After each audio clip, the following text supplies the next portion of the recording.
Hello everyone, how are you all of you? So let's start our chapter number 10 in English and our chapter name is Akbar and Birbal.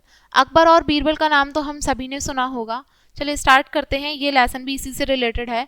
चलिए देखें, can you name the great Mughal emperor who married the Hindu princess Jodha Bai?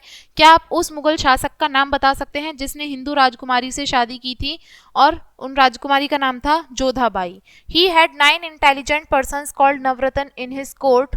उनके जो दरबार में नवरत्न थे, बहुत ही महान इंसान थे, वो बहुत ही इंटेलिजेंट थे, नवरत्न कहलाते थे वो उनके कोर्ट में।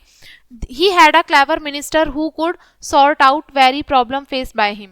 और उनके दरबार में एक बहुत चतुर मंत्री भी था जो कि उनकी हर प्रॉब्लम कोई भी उनके सामने आती थी उसका समाधान वो जल्दी कर देता था। तो ये चैप्टर भी हम इसी बारे में है और जानेंगे कि कैसे एक महान राजा, एक मतलब जो बहुत ही बहादुर राजा है और उनका जो चालाक, जो बिल्कुल बुद्धिमान जो उनका मंत्री है वो कैसे है, देखेंगे इस लेसन में। चले देखें। Akbar was a great emperor of Mughal dynasty. जो अकबर था बहुत ही मुगल शासक था, मुगल साम्राज्य का सबसे महान शासकों में से एक था Akbar. He ruled all over India, उसने पूरे भारत पे राज किया। He was a brave and wise king, वो बहुत ही बुद्धिमान राजा था। He always like the intelligent and humorous people and appointed them in his court. वो हमेशा से ही बुद्धिमान लोगों को पसंद करता था और ऐसे ही लोगों को अपने कोर्ट में, अपने दरबार में रखता था, नियुक्त करता था। देयर वर 9 इंटेलिजेंट पर्सन्स, उसके दरबार में इसी तरीके से 9 जो थे इंटेलिजेंट बुद्धिमान लोग थे जिनको नवरत्न कहा जाता था अकबर के दरबार में। बीरबल भी उन्हीं 9 जो लोग थे, नवरत्न थे, उनमें से एक था। He was very wise man, Birbal बहुत चतुर इंसान था। His popularity was spread far and wide for his wisdom. Birbal जो था, उनकी पॉपुलैरिटी जो थी वो दूर दूर तक फैली हुई थी, उनके राज्य से भी दूर दूर तक फैली हुई थी। बीरबल की चतुराई के किस्से बहुत थे famous. King Akbar always consulted him in the matter of administration. और जो राजा अकबर था वो हमेशा से ही किसी भी अगर मामले में सलाह लेनी हो तो वो बीरबल की सलाह ज़रूर लेता था। Birbal also use to give him the wisest suggestions. जो बीरबल था वो भी हमेशा से ही उनको अच्छे से अच्छा वो ही देता था, सलाह देता था। More over Birbal always entertain the king with funny story and joke. इसके अलावा बीरबल जो था वो राजा को मतलब मज़ेदार कहानियां सुनाकर, फनी कहानियां और जोक सुनाकर एंटरटेन भी, उनका मनोरंजन भी करता था। One day Akbar asked Birbal, "You are very intelligent in my court. Can you tell me how many blind people are there in my empire?" अब एक दिन क्या होता है, अकबर बीरबल से पूछते हैं कि तुम मेरे दरबार में बहुत इंटेलिजेंट हो, अब तुम मुझे बता सकते हो कि मेरे साम्राज्य में कितने अंधे लोग हैं, कितने लोग हैं जो देख नहीं सकते। बीरबल उनको जवाब देता है, बहुत सारे हैं my Lord.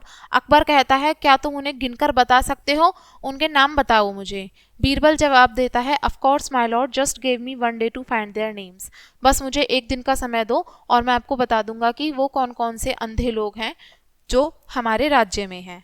The next day Birbal dressed himself in dirty and torn clothes like a beggar and came to the road in front of Akbar's palace and sat down along the road to mend his torn and worn out shoes। अगले दिन क्या होता है, बीरबल खुद को गंदे से फटे कपड़ों में अपने आप को पहन लेता है, कपड़े वो ऐसे, और बिल्कुल भिखारियों के जैसा भेष बना लेता है और जाकर जो अकबर का जो दरबार है उसके सामने जो गली है वहां जाकर बैठ जाता है सड़क के किनारे और जो अपने फटे हुए जूते होते हैं उनको सिलना शुरू कर देता है।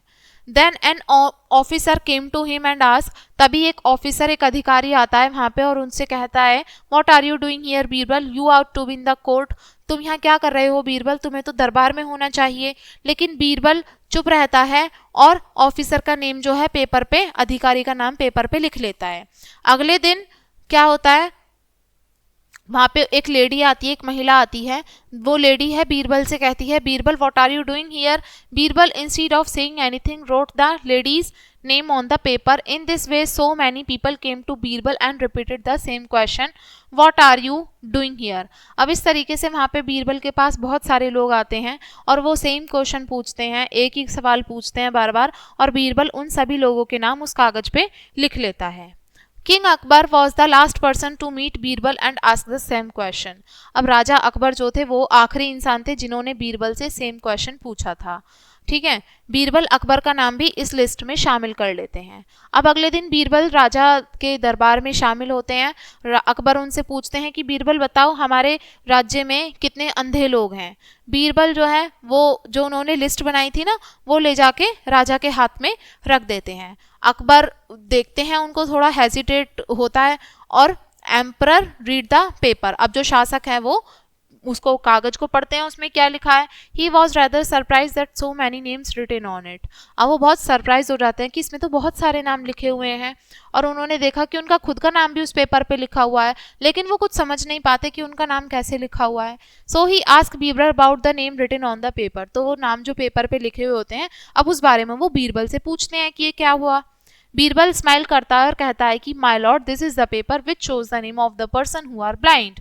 अब बीरबल स्माइल करता है और कहता है कि लॉर्ड ये वो सारे नेम हैं जो हमारे राज्यों में जो लोग देख नहीं सकते या आंखों से खराब हैं। अब राजा अकबर को गुस्सा आ जाता है, but you have also mention my name on it, लेकिन तुमने इसमें मेरा नाम क्यों लिखा हुआ है। आई एम ऑल्सो ब्लाइंड, क्या मैं भी अंधा हूँ।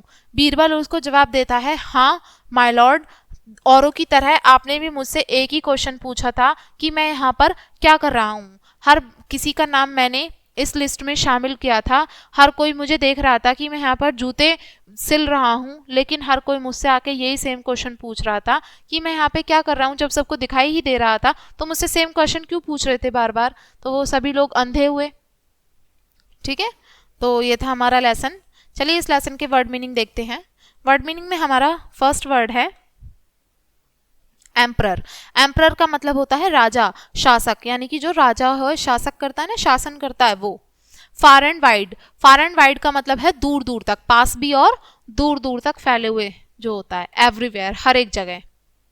फिर है मेंड, मेंड का मतलब होता है रिपेयर करना, किसी चीज को ठीक करना। नेक्स्ट वर्ड है हेजिटेटिंगली। हेजिटेटिंगली का मतलब होता है with the feeling of uncertainty, यानी कि हेजिटेट हो जाना, किसी मतलब अनिश्चितता की भावना आ जाना मन में। सिली, सिली का मतलब है मूर्खतापूर्वक। ठीक है, तो ये थे हमारे वर्ड मीनिंग इस लेसन के, एंड आई होप आपको ये लेसन समझ में आ गया होगा। वीडियो को एंड करेंगे इसी लेसन के साथ में, एंड थैंक्स फॉर वॉचिंग।